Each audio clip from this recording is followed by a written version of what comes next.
Hi నాన్న. Hi రా. ఎందుకు నాన్న దాన్ని అలా ఏడిపిస్తున్నారు? నేనేం చేశాను రా? వాళ్ళ ఫ్రెండ్స్తో కలిసి నాట్యం చేస్తానంటే విసిరేస్తారంట. సరిపోతే స్కూల్లో నాట్యం చేస్తాను రా. నా పొరవేం కావాలరా? నాకు అర్థం కావట్లేదు. స్కూల్లో అలాంటి తల్లిదండ్రులు అందరి ముందు నాట్యం చేస్తే నీ పరువు ఎందుకు పోతున్నా నాకు అర్థం కావట్లేదు. అంత నాకు తెలియదురా.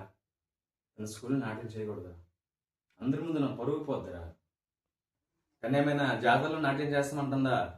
స్కూల్లో వాళ్ళ ఫ్రెండ్స్తో కలిసి మన ముందు నాట్యం చేస్తామంటుంది. నాకు తప్పేముంది? ఇదంతా నాకు తెలియదురా. నేను స్కూల్లో నాట్యం చేయకూడదు. నాకు ఒకటి చెప్పండి. మన ఊళ్ళో జాతర అవుద్ది. గ్రూప్ డాన్సర్లు వస్తారు, అందులో అమ్మాయిలు వస్తారు, రకరకాల బట్టలు వేసుకుంటారు, డ్యాన్స్ చేస్తారు. వాళ్ళు మీ కూతురు వయసు ఉంటుంది అని తెలిసి కూడా మీరు చూడడానికి వెళ్తారు. చుట్టుపక్కల వాళ్ళు మీ కూతురు వయసు ఉంటుంది సిగ్గులేదా అని అంటారు. అప్పుడు మీ పరుగు పోదా? అప్పుడు పరుగు పోనిది స్కూల్లో మీ పేరెంట్స్ ముందు, మీ అందరి ముందు నీ కూతురు నాట్యం చేస్తారు. అప్పుడు మీ పరుగు పోద్దా? ఇది ఎక్కడ న్యాయం నాన్న? నాకు అదంతా తెలియదురా. మన స్కూల్లో నాట్యం చేయకూడదు అంతే. ప్రతి కుటుంబంలో కూతురికి మొదటి ఫ్రెండ్ తండ్రి నాన్న. అలాంటిది మీరే తను అర్థం చేసుకోకపోతే మనకి అర్థం చేసుకుంటారు నాన్న.